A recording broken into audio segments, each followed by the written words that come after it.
Chapter 16. Getting Fire.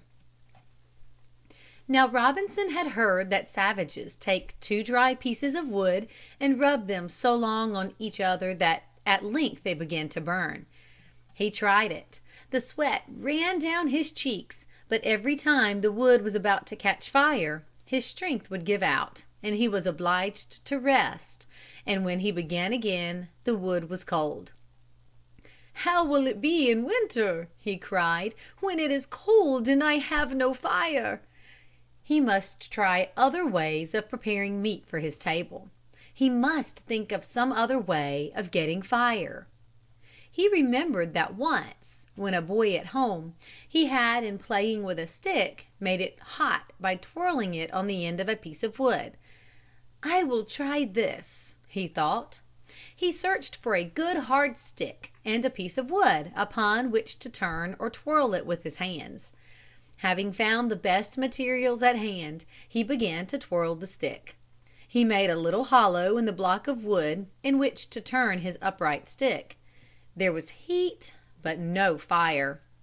He twirled and twirled, but he could not get the wood hot enough to blaze up or ignite. He had not skill. Besides, his hands were not used to such rough treatment. Soon they blistered and this method had to be given up. "I must have fire," he still thought, and recalled the sparks that flew from the stone pavements of the streets when the iron shoes of the horses struck them as they slipped and strained at their cruel loads. "Why may I not get fire by striking together 2 stones?"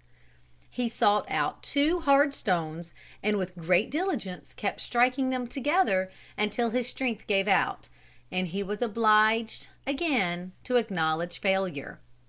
He remembered that sometimes travelers put the meat underneath the saddle and ride on it until it is soft. He tried it with pounding.